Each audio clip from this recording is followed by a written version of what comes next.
Correct. Yes, Okay, so it's just the thing. Perfect. that's right. Should I give everyone another minute and then start, or should I just go into it? I think we're on time now to begin. So, without any further ado, ladies and gentlemen, we have Brendon Marotta, the Director of American Circumcision. Brendon can be found at his website, brendanmarotta.com, and on Twitter. And without any further ado, ladies and gentlemen, here is Brendon Marotta. I've been watching all day. I don't think anyone else got an introduction. I feel special now. Thank you. So like you said, a little bit about me. I'm the director of the film American Circumcision, which is a feature-length documentary about the Intactivist movement. And what I'm going to be talking about today in this talk is what I've done so far, the impact that film has had, and then what sort of problem that film was trying to solve. And then the next project that I'm working on and what problem it's trying to solve. So when I made the film, I was trying to solve a very particular problem, which was how can we share the message of this issue? In other words, when you tell someone about this particular issue, many times they haven't heard of it, they're not familiar with it. And so I wanted to make something that would allow people to hear about it. So here's how that turned out. We won multiple awards at film festivals. We screened across the country. There's me doing a public speaking, and there's me talking about it on an online news channel. We were talked about by the press, so we had a number of articles written on it. And we were talked about by public figures. So Joe Rogan talked about it, the lead actor of Shazam talked about it, and we were talked about for the first time ever by Andrew Yang, a American presidential candidate. By the way, I know I was told to speak slowly because not everyone has English as a first language, but I'm also, I have an Italian family and they speak very quickly, so I will try to go at a slower pace, but if I go too quickly, let me know. And Andrew Yang, by the way, he specifically said that he became aware of the Intactivist movement through the documentary American Circumcision. So there's an interview where he talks about that. And then we were also distributed on major platforms. So these are all the places that the film is available, including Amazon and of course Netflix. And we were on Netflix when we were on there, we trended. So we were in the popular this week area on Netflix. And that's actually really huge because Netflix at the time we trended had 139 million subscribers. It's a little bit less in the United States, but we are not just on the United States Netflix, we're in the entire English-speaking Netflix. So America, the United Kingdom, Australia, New Zealand, and they have 182 million now. So if less than 1% of Netflix users have seen the film, over 1 million people have seen the film American Circumcision on Netflix alone. And Netflix doesn't share their data, so I have better data on things like Amazon and Vimeo, but they don't give that information to me directly. They just sort of pay a flat fee for the film. But even if only 1% have seen, that's over 1 million, right? And keep in mind, we trended, so among the things on Netflix, we were one of the more popular ones. So that makes American Circumcision the most seen piece of media on the Intactivist movement ever made. And I think in terms of getting the message out, we were really successful. So if in terms of sharing the message, we reached more people than any other piece of media ever made. Yet, circumcision continues. And so on the one hand, we had this huge impact, but on the other hand, it's not over yet. And so one of the things I was thinking about after the film came out was that if ending circumcision was just about sharing the message, shouldn't we have won? So I think there's this sort of unspoken idea in the Intactivist world that if we just tell people enough about this issue, eventually it will end. Well, this reached 1 million people and it's still happening, right? So if that's true, if there's more to ending circumcision than just sharing the message, what is it? And so that question was something I was really focused on for the past year. I spent the year after the film came out researching activism, trying to understand the question of social change, thinking about, okay, if it's not just sharing the message, what is it? And so this is a sampling of some of the books that I read. If you're interested in reading these, by the way, the one on top, How Change Happens, is the best of that entire stack. And at the same time, I was doing all this research for the past year, basically most of 2019. I had people who'd seen the film who would message me and ask, what can I do to make a difference on this issue? So I saw the film. It made a huge impact in me. I've had people tell me it changed their life. It moved them emotionally. What can I do to make a difference? And I wanted an answer I could give to them as a follow-up to the film. So this is the way you make a difference. And that was the question that I was researching myself at the same time, is what's actually going to create change? And so after a year of thinking and researching, I found an answer, or came to an answer, more likely, put things together from different places. And I felt compelled to write. And so I put together a book that is coming out this month called the Intactivist Guidebook, which is about answering this question of how to end circumcision, what it will take to actually do activism. And I wanted to share some of what I found in that research with you today. So in today's talk, I'd like to share a piece, because it's a full book, a piece of that answer with you. So to do that, let's just start with the idea of ending circumcision as an end goal, right? Like, if we'll assume that's the end goal of Intactivism, we'll put it at the top there and work backwards from that. Because very often when you want to reach a goal, a great way to do it is to work backwards. So what are the ways that circumcision could end? Well, one way it could end is you could ban circumcision, right? And I know that this is way off in the future, or it would take a lot of work to get there, and it might not be the best way to end circumcision, but it is a way that circumcision could end. So we're just going to list all the ways that it could end and work backwards to see which way is most likely. Another way people have talked about ending circumcision is a lawsuit. So there's this idea you could file a lawsuit and you could show that it's already illegal, that cutting off a part of someone's body violates existing laws. And the third way, and I think the way that most people seem to feel is most likely, is changing the culture. So even though it's legal, you could convince people that it's just not a good thing to do and get them to stop doing it because they're just persuaded of that perspective. So I think these are the three most likely. You know, if you want to stop a behavior or an action, you could make it so that people aren't allowed to do that. You could make it so that, or you could show them that they're already not allowed to do it, or you could make it so that even though they're allowed to do it, they just don't want to do it. It's not something they're interested in. And the interesting thing about these three options is that the closer you get to one, the closer you get to all of them. So if you change the culture and everyone agrees that circumcision is wrong, you're much closer to getting a ban, because if everyone agrees that it's wrong, well, maybe they'll pass a law against it. If you do a big lawsuit, then you might get a lot of attention and the culture will start thinking differently about the issue. So I think all of these, if you do one, you know, for example, there was an attempt to ban circumcision of minors in San Francisco in 2012, and that got a lot of press. And I've heard from some people that that's how they heard about the issue. So if you get close on one, you can get close on the others as well. And I recognize that these aren't the only ways it could end. So I'm going to just put a fourth mystery option, dark horse option, something that we haven't thought of yet. So I recognize that those are the three most common ones I've heard about, but there's others. There's the idea that you could get doctors to stop performing circumcisions. There's the idea that you could use something like regenerative medicine to regrow the foreskin and show the value of that body part that way. And there may just be something I haven't thought of. So I'm going to include that there as just like an unknown option, something we haven't thought of. I think some of the ones I've just mentioned kind of fall in the category of changing culture. So if you were to convince doctors not to do it, that's changing a very particular culture. But for the sake of this, I'm going to focus on these three. So how would you get to each of these three, working backwards?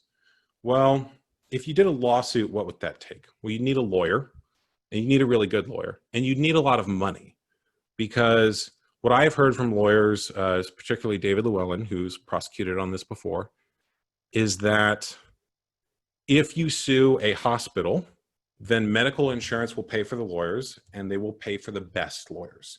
And if you lose the court case, at least in America, you will have to pay the other side's legal fees, which will be around $100,000. So you need at least $100,000 in cash ready to bring a lawsuit. And if you're getting really good lawyers, you probably have to pay those lawyers, and you need people who are really good lawyers to do it, because they're going to be up against really good lawyers. So you need highly skilled lawyers, and maybe a legal team or researchers or finding the right plaintiff. So I'm going to summarize those two things as money and skills. Skills being people who are skilled in the law or have a particular skill set in the legal realm. So the next one, a ban. What would it take to do a ban? Well, you can't do a ban alone. You need a lot of people. You either need a lot of voters, or you need politicians who are willing to vote for your law. And politicians generally only vote for things that they think their constituents will support. So they don't want to do something that's unpopular. They don't want to go against the people who are voting for them. So you're going to need a lot of people, a lot of voters either way. To run a political campaign, you need a lot of money, at least again in America. So you will need to have the money to bring a ban, to bring a large political campaign. And you're going to need people who are skilled in bringing that campaign. You're going to need people who are lobbyists, who have run political campaigns before, who are organizers, and who understand the skill of politics. So again, I'm going to summarize those three as people, money, and skills. It's a different skill set. It's a skill of politics and that area, but you're still going to need a lot of people, and you're going to need a lot of money, especially because there may be opposition groups who also have a lot of money and a lot of people who are skilled in politics that you're up against. So the last one, which we've sort of suggested might be the most likely one, changing the culture. What would it take to change the culture? Well, again, the culture is not set by one person. So you need a lot of people. And culture is often determined through what those people are talking about and what reaches them, which is usually media. So you'd probably need to produce a lot of media to reach people in the culture, or create something that gets everyone talking about your issue or this particular thing. And in order to produce media, you need people with a certain set of skills. So you need people who are good at producing films, producing advertisements, writing, publishing, all of those things. And you probably need money too, because all of those areas require specialized skill sets, and they require equipment. And you're probably also going to have to pay some of these people. So if you're going to make a film, you have to buy a camera. If you're going to run ads, you have to spend money on advertisements. I mean, advertising itself alone is a lot of money. So you're going to need, again, the same three things. You're going to need people, money, and skills. Again, a different skill set. It's a skill in media or communications, but it's still people with a highly specialized skill set. So what I find interesting about this is, regardless of what the way that you want to go about ending circumcision, you actually need the same things. You need people, money, and skills. You can frame skills as different things. It's different things depending on which way you're going about ending it, but you're going to need those three things regardless of what path you take. And actually, even our mystery option, you'll probably need those as well. So if you are going to try to end circumcision by convincing doctors not to do it, well, you have to have a particular set of skills to communicate to doctors. And they're also being influenced, again, at least in America, by pharma companies, by insurance, by people who have a lot of money. And you're also going to need to reach a large group of those particular people, doctors. Same if you're trying to do regenerative medicine. If that's the way you're going about it, you need researchers, highly skilled people, and tons of lab equipment, which will cost money. So regardless of the way you go about it, you're going to need those three things, which means that if you want to end circumcision, we need to amass resources: people, money, skills. And I'm going to summarize those three as resources, even though they're slightly different. And I think that that is a really important realization, because it's very different than the way that the Intactivist movement is currently going about it. So most activists I know are not focused on gathering resources. They're using what I call a share the message model. And the share the message model is very simple. You have a message. and you share that message in as many ways as you can. And if I were to summarize the message of the Intactivist movement, it's that circumcision is harmful or bad or shouldn't be done. And so you have that message, you share it every way you can. You share it in protests and street protests and events like that. You share it in lectures and YouTube videos. You share it on social media with memes and posts, and then you share it just by talking to people or at conferences or academic lectures or things like that. And there's a lot of debates around how you should frame that message. So some people say you should be very calm and logical because the facts are on your side, and some say that you should be really angry because this issue is really harmful, and some say you should really very calm because we want to be compassionate to the people you're talking to. But all of these are just variations on sharing the message. And I think there's just this idea, if we just share the message enough, somehow that will end circumcision. Like, we just share the message, something happens and everybody just agrees it's wrong and it stops. And working backwards, I don't know if that's true, because looking at this, there's no end to circumcision that doesn't involve gathering a lot of people, having a lot of money, and having people who are highly skilled. Which isn't to say that sharing the message is not important, it obviously is, but somehow that message has to lead to these other things. It can't just be the message alone. There is a missing piece here that has to happen that allows us to connect that message to resources. So what is that missing piece?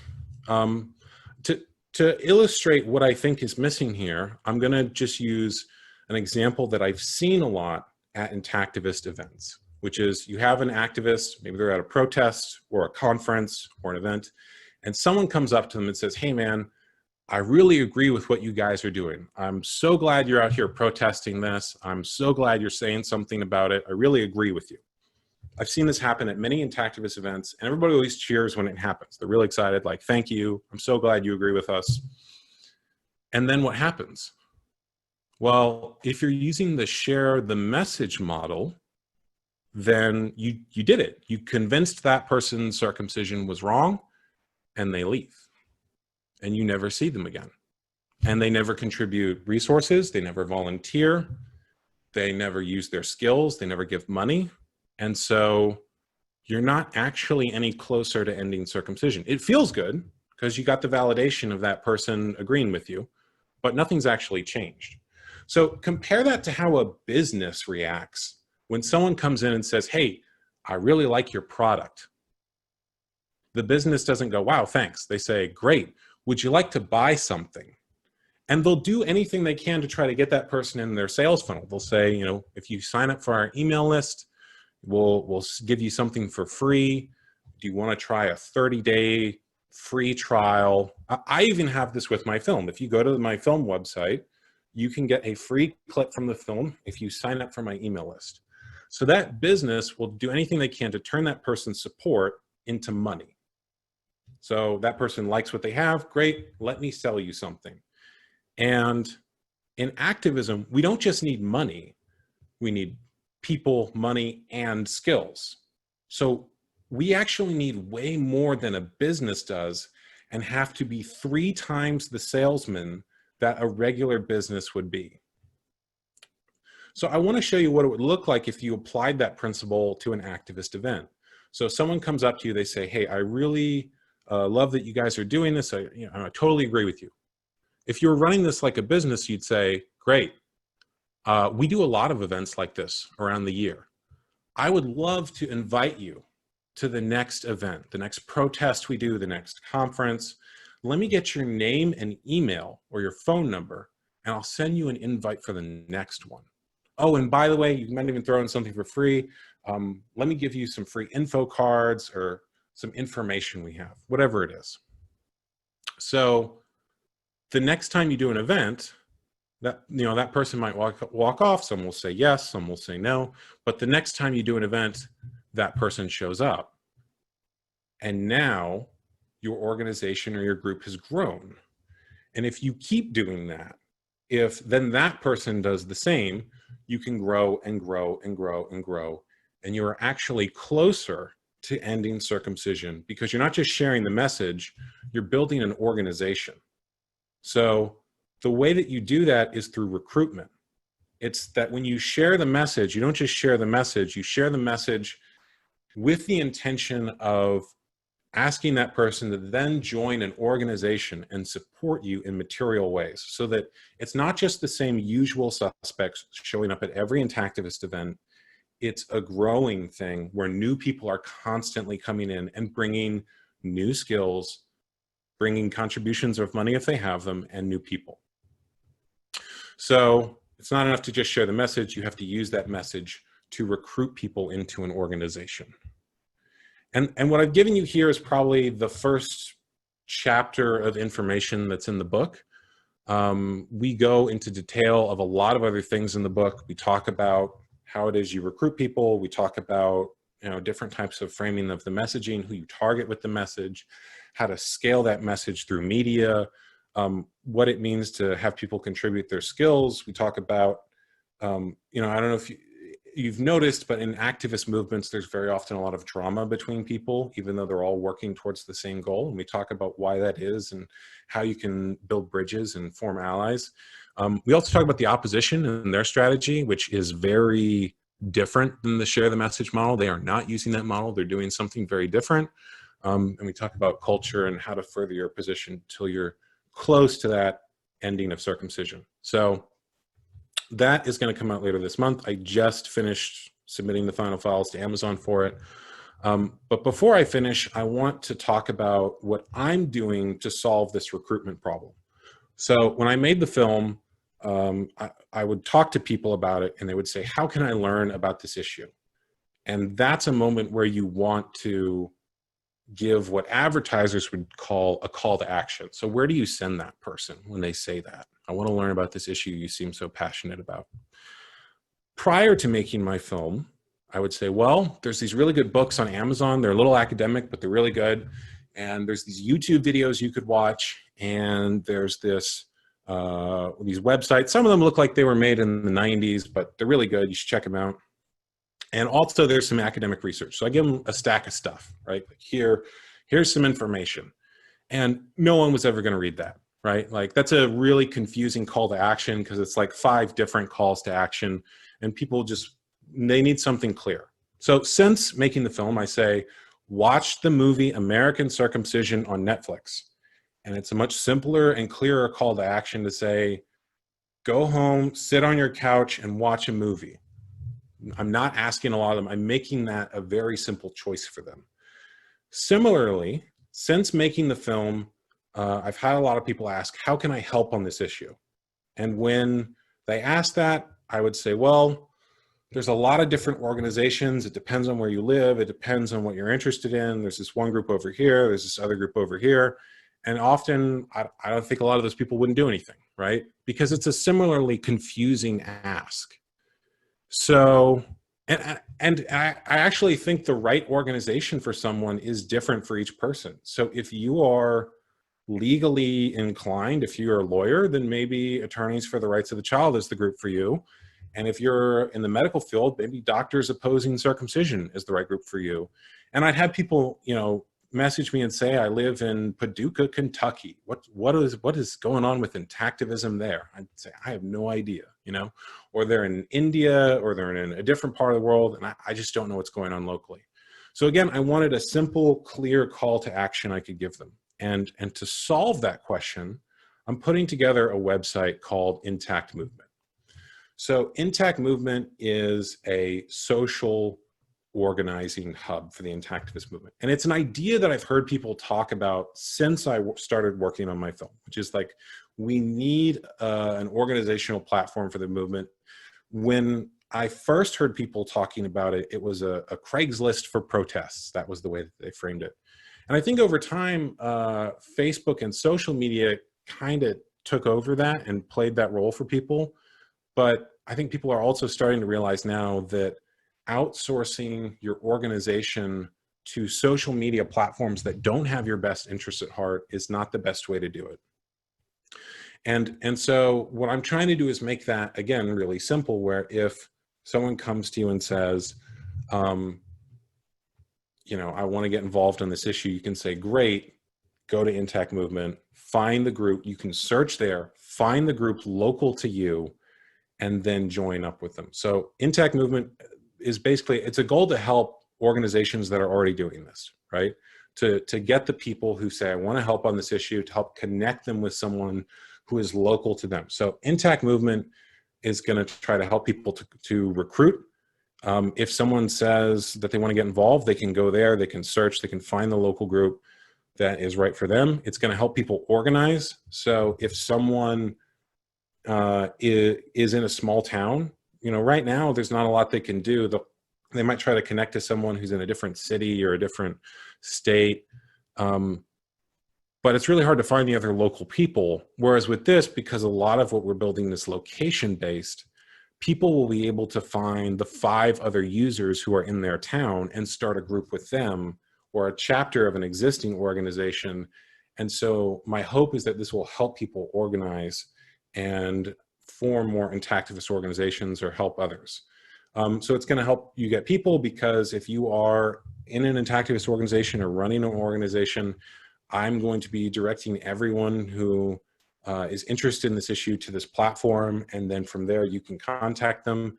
And it's going to basically allow people to discover each other in different organizations. So it's also going to help organizations get money. Every activist organization I know never has enough money. And one of the things we're building into the site is e-commerce functions. So people will be able to donate money directly through Intact Movement to Intactivist organizations. You will be able to sell directly through the website, sell things like info cards or books or things like that, t-shirts. And right now, if you want to give to Intactivist organizations, each has their own way of doing that. And some of them are more convenient than others. So I know there's some organizations that only raise money through Facebook, which again, Facebook can take that away from you at any point, and they also take a percentage of it. Some have a donation form that's like very clearly a 90s e-commerce form that hasn't been updated. Others just have a PayPal address. And so we're going to make that really easy. And one of the things that they have found in online commerce is that getting people to enter their credit card information is a hurdle. So if they enter it once into the system, then it's then one click for them to donate to new groups. It's going to help people get skills. So again, one of the things that is really hard to do on existing social media is to find people to work on particular projects. You could list an ad on Craigslist or Facebook or something like that, but you're going to get a group of people, not people who care about your organization and your issue.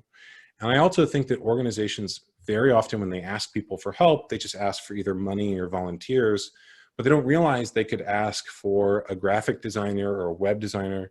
So with this, someone could list their skills as a web designer or something like that, and then connect with an organization that needs someone to do that for them. It's going to help people find their group by connecting them to something that's local to them or right for them. So there are different approaches across the movement. There are people in different parts of the world, and we're going to help people find the one that they are the best fit for.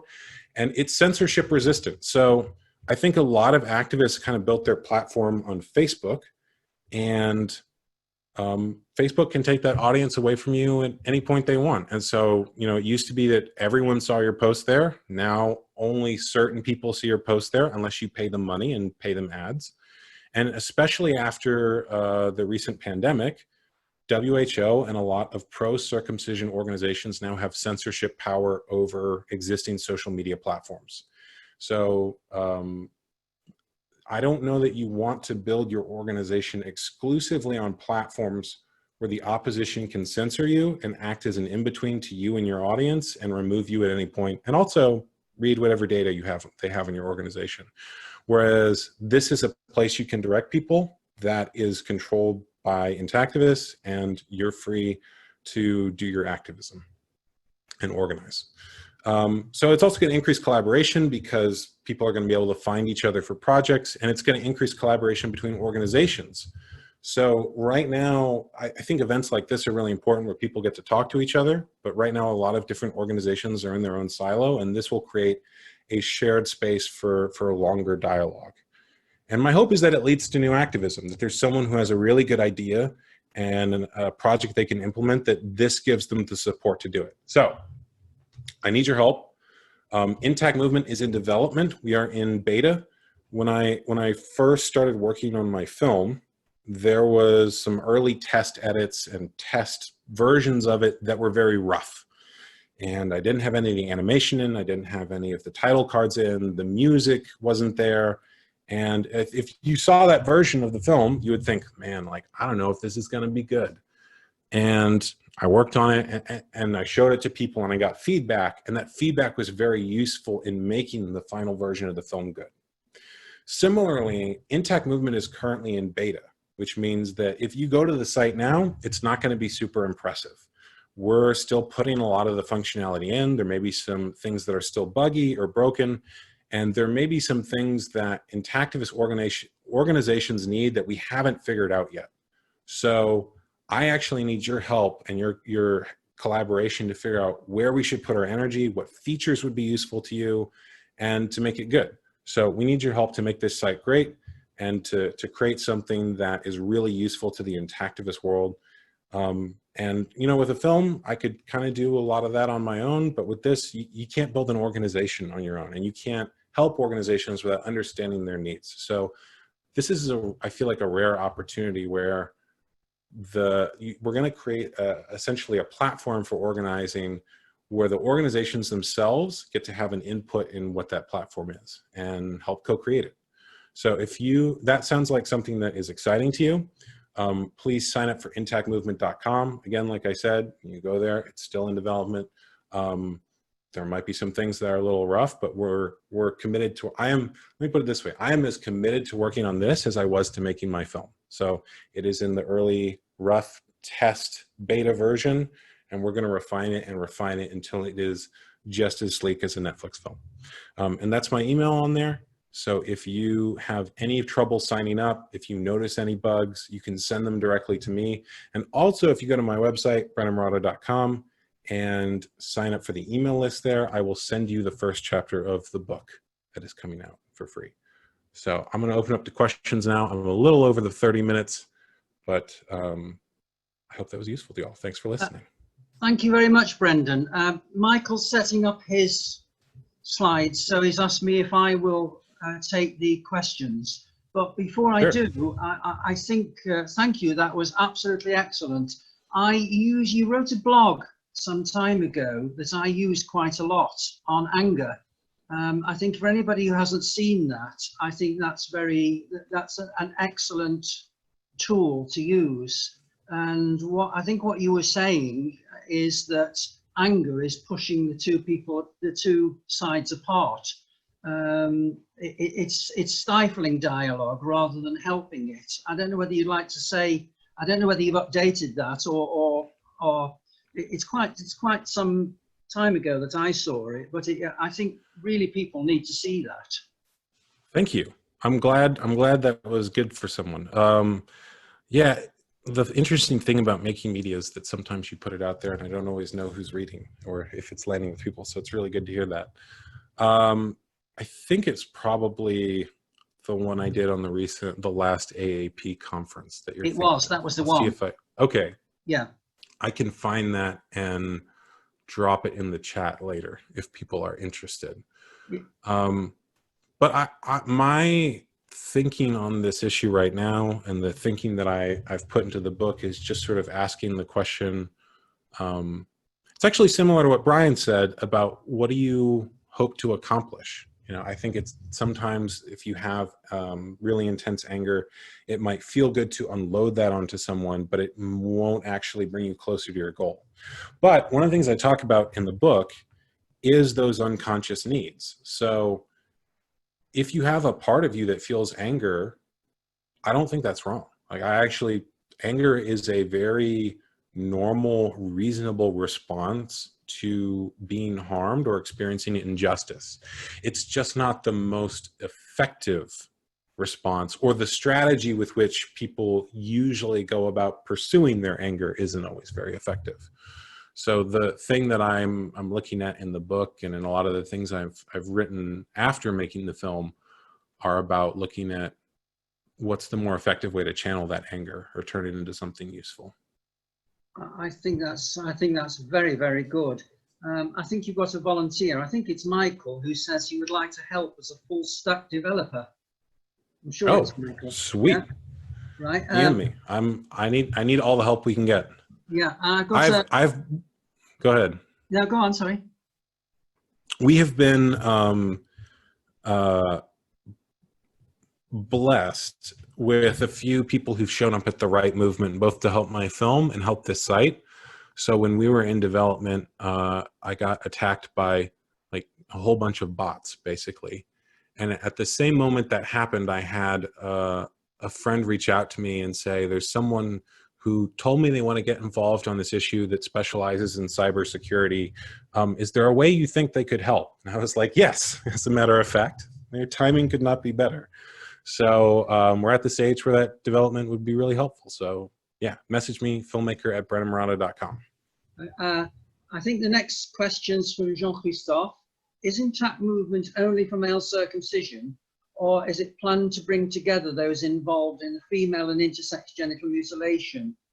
What do you think of the strategy of Lateral Allies proposed by WWDOGA to acquire resources far beyond those motivated against circumcision, especially their networks of influence? It's a very good question. So I consider groups against other forms of genital cutting to be a part of the Intactivist movement, and they're absolutely welcome on the platform. And I think the strategy of Lateral Allies is really, really good. And it's actually something that I put in the book before I heard that really good term for it.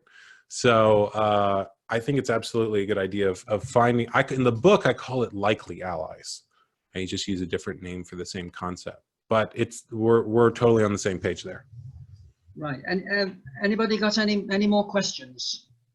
Would you like to come in if you have any more questions? I can't see any on the chat. Me. Sorry. Sorry, Sorry, David. Yeah. Well, I was just going to briefly say, with regards to some of the content that's already out there, for instance, SERP info, have you had any luck maybe getting in touch with some of the sites that are already out there and asking if they'd be happy to collaborate some of their work on a more modern, up-to-date platform? Because I think there's so much content and brilliant things out there, but as you say, they are kind of stuck back in the early 2000s. Yeah. So, I mean, about like bringing together all of this stuff that's already out there, is that like a current goal, or is that, or you're just hoping to create like a fresh start for everything? So as I understand it, SERP info and also I think it's like Intact Wiki, or I don't know the exact name for it. Those sites are about cataloging information on the issue. And I think that they're tackling a different goal than this site, although it's a really important goal. And I would love for someone to take that goal on of like making a high search rank website that has really accurate academic useful information on this issue. The goal that we're tackling is how do we connect people who want to do activism on this issue? And so our content is not going to be published articles, although I would love to do a published article site in the future. It's going to be user-generated content. So it's less about here is all the information on the legal cases around male circumcision. It's more of here is a search bar through which you can find a lawyer willing to take on cases related to circumcision who is in your area. And that lawyer could list themselves on the site and you could then search and find them. So it's a little bit more practical, and there will be, we have all the social media functions of Facebook. So you can have a profile and message people and post. We have the functionality of forums. And in fact, one of the things that we're working on is creating a tool by which organizations can create their own private forum on the site. And then you can have, sort of public spaces where you interact with other Intactivist organizations. And then if you want, you can create a private chat group for the 2 or 3 people that are working on whatever project you're working on, and then invite people directly to that. So it's a different problem that we're tackling. although the problem that you're bringing up is really important, and I would love for someone to do that. It's just, I can only do so many things at once. I think it gets back to your original thing on time, money, and people, doesn't it? Yeah. I have more projects than I could possibly get done in a lifetime, but that's okay. I enjoy doing them. Well, I think that goes for quite a few of us, really. Guy, did you want to say something? No, I'm lucky. I just saw you. I thought you were raising your hand. No. No. Anybody else? Any questions for Brendon? Oh, yes, there's another one here. John Christophe. Have you had time to investigate techniques used for rapid organizational growth and resource mobilization, such as those used by Extinction Rebellion? So a lot of the research I did on political organizing relates to organizations like that. I haven't looked specifically at Extinction Rebellion. I think that many of the protests and events that look like they happen overnight have a secret years of work behind them. So in order to mobilize lots of people, I don't think that those organizations started with no one and magically overnight found millions. They work through a network of existing organizations that have their own local chapters and lists. So when they go to mobilize, they're not just like posting on Facebook, hey, so I hope you guys show up to the rally coming up. They will call an organizer who has a list of people who also has a list of other organizers and mobilize through those sort of grassroots. And when I talk about organizing, that's kind of the model that I'm thinking about. So those don't happen overnight. You know, if you want an organization, if you want to protest with 1 million people, you need an organization that has 10 million phone numbers, right?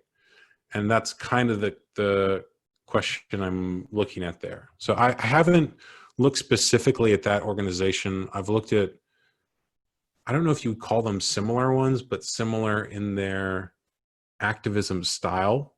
And what I see is that they do a lot of slow recruitment and then invite those people all to one big event. So if you wanted there to be an Intactivist event that had thousands of people, you would need a lot of local organizations that each had a list of 100 people.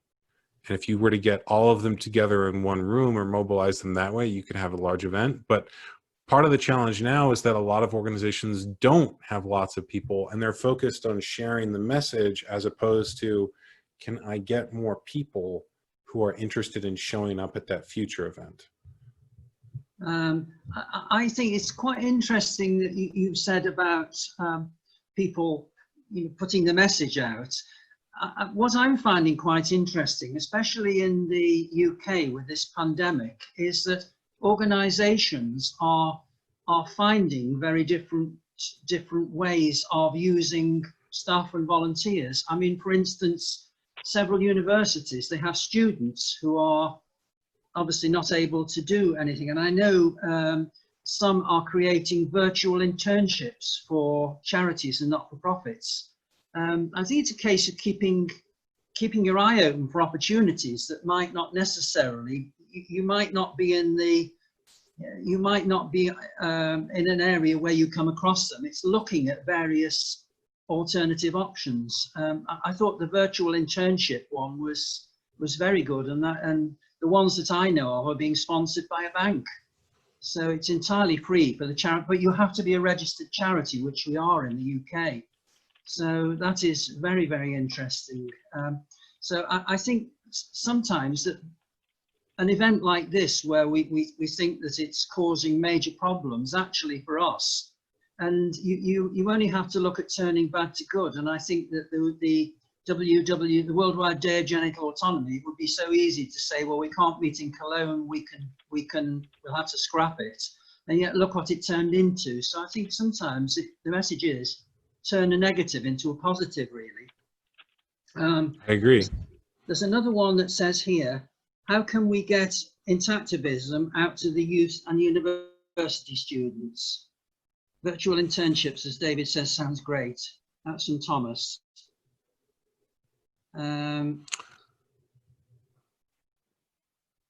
So in the book, one of the things I talk about is targeting. Yeah, I think there are a lot of people who are getting the message out to university students.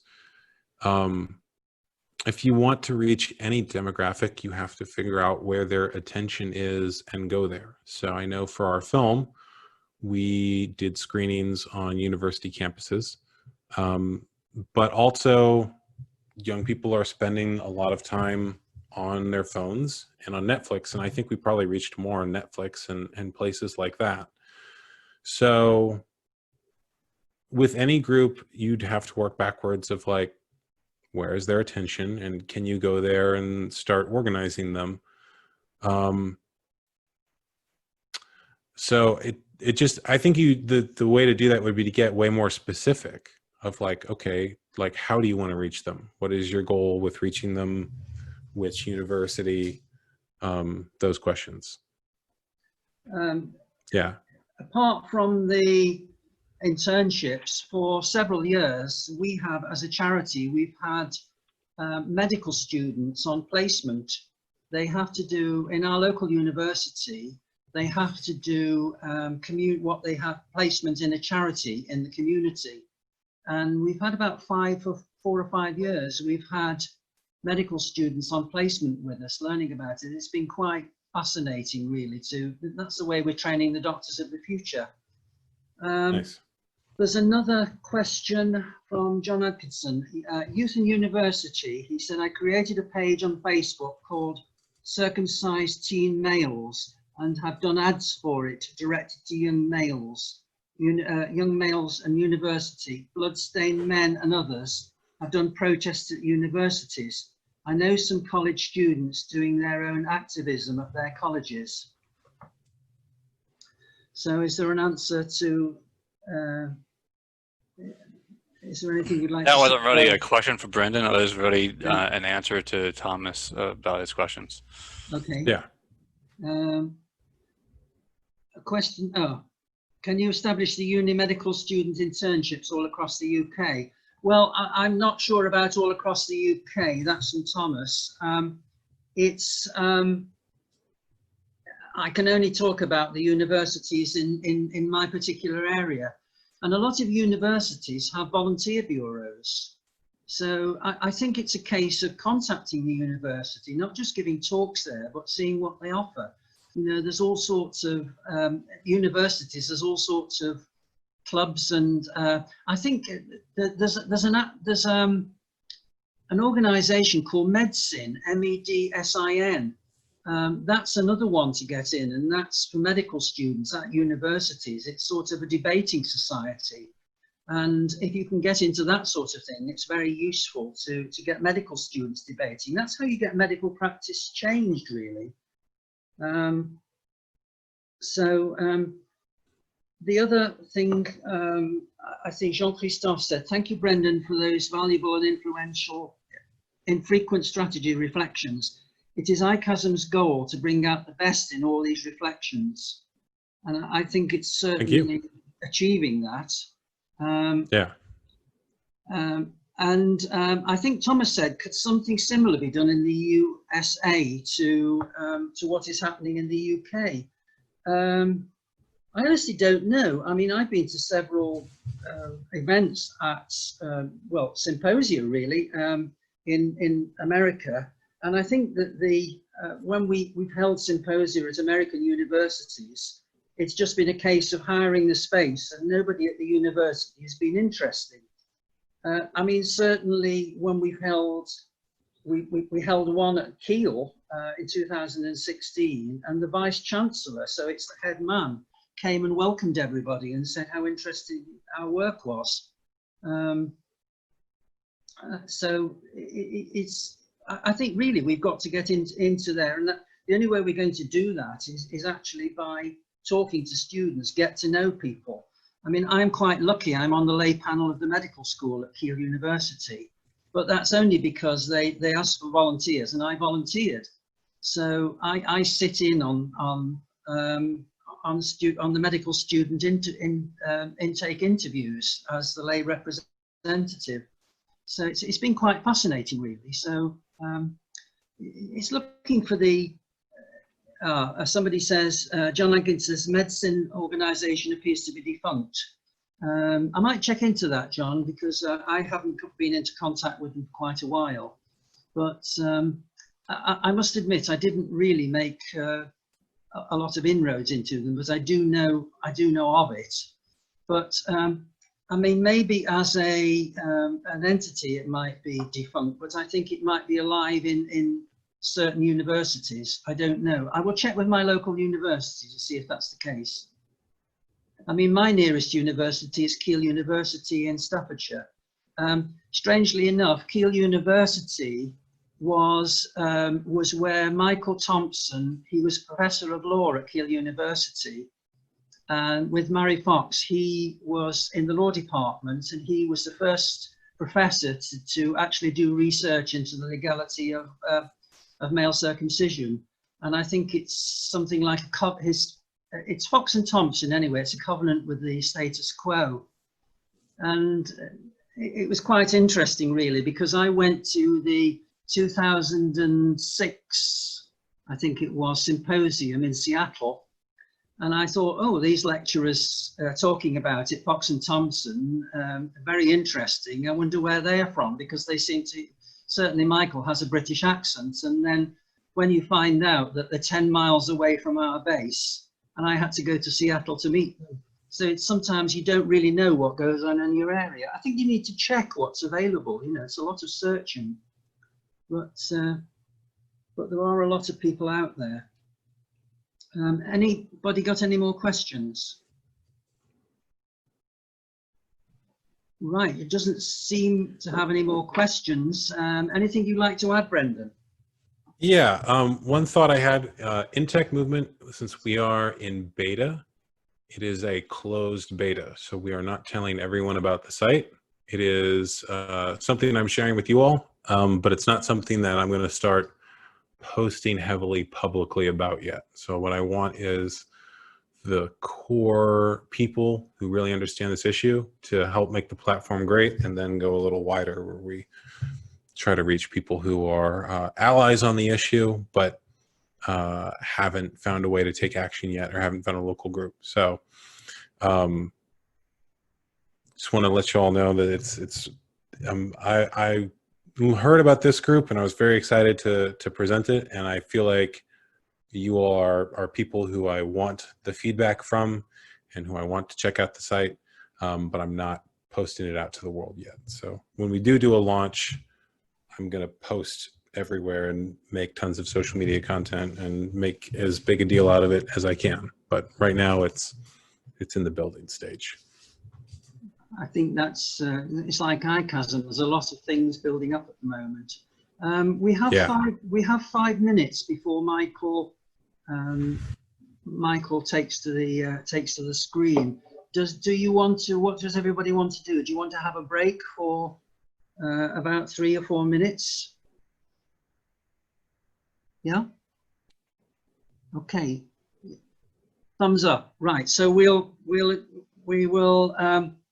come together again in 5 minutes. Thank you, everyone, and thank you, Brendon. It's fascinating.